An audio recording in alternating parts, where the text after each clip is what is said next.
Bonjour, dans cette vidéo nous allons faire le bilan sur la sélection naturelle et sur la sélection sexuelle. Et pour expliquer les phénomènes de sélection naturelle et de sélection sexuelle, nous allons prendre un exemple. Nous allons prendre l'exemple d'un poisson qu'on appelle le guppy. Dans les populations naturelles, il existe des guppies colorés et des guppies ternes.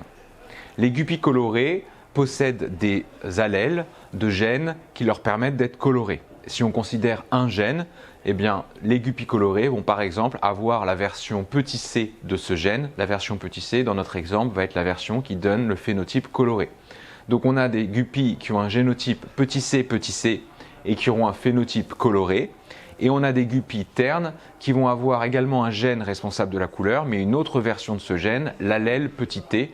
Donc par exemple un génotype petit t responsable du phénotype terne. Donc on a des guppies colorées et des guppies ternes.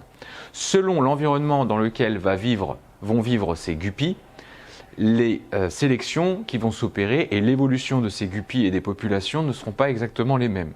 Imaginons dans une rivière des guppies qui sont en présence d'un prédateur. Dans certaines rivières, effectivement, il y a des poissons qui sont prédateurs des guppies et donc qui vont manger les guppies.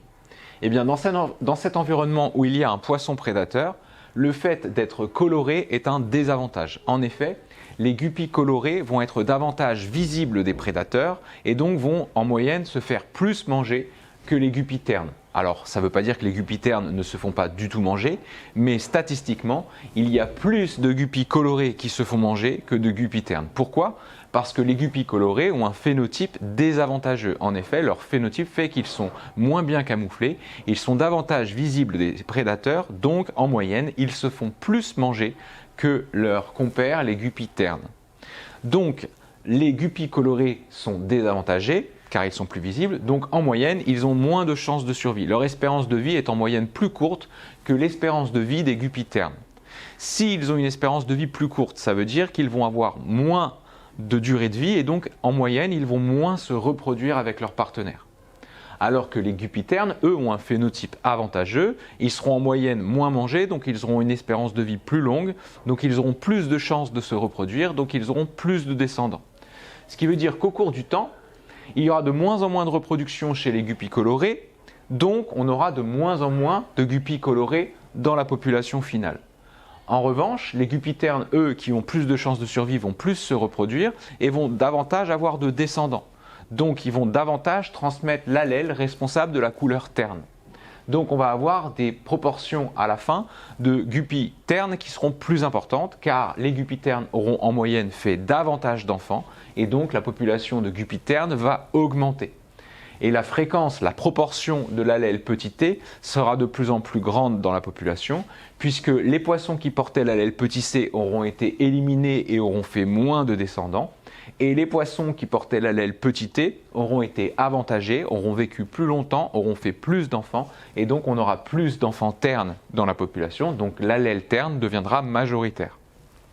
Cette situation avec un prédateur qui va sélectionner les phénotypes désavantageux en les éliminant et sélectionner les phénotypes avantageux en les conservant et en permettant qu'ils aient davantage de reproduction, c'est ce processus qui s'appelle la sélection naturelle. Certains caractères sont désavantageux et donc vont avoir moins de chances de se reproduire. Certains caractères sont avantageux et on va avoir plus de chances de se reproduire. Et donc les allèles avantageux vont être de plus en plus fréquents dans les populations. La fréquence des allèles avantageux va augmenter au cours du temps. Donc ce qu'on retient de la sélection naturelle, c'est qu'elle est opérée par l'environnement. Et une chose très importante, les poissons ne se transforment pas. Les guppies colorées ne deviennent pas ternes pour pouvoir être mieux camouflés. Les guppies colorées sont tout simplement éliminés, donc ils ont moins de chances de survie et ils feront moins d'enfants. Les guppies ternes feront plus d'enfants. Les poissons ne se transforment pas. C'est l'environnement qui va sélectionner les poissons avantagés et les poissons désavantagés. Et donc, certains feront plus d'enfants que d'autres. C'est ça la sélection naturelle. Maintenant, prenons un autre exemple qui existe vraiment dans la réalité. On a observé des rivières où les guppies n'avaient pas de poissons prédateurs. Ils n'étaient pas mangés par un prédateur. Donc, dans ces populations, les guppies ne se font pas manger par un prédateur. Ici, dans ces populations, on a observé que le phénotype coloré était avantageux. Pourquoi le phénotype coloré est avantageux dans ces populations où il n'y a pas de prédateurs? Puisqu'on a dit le phénotype coloré, il est davantage visible. Eh bien ici, le phénotype coloré qui est davantage visible va être un avantage pour la reproduction, puisque les guppies colorées seront plus visibles, et ils seront plus visibles de qui? De leur partenaire sexuel.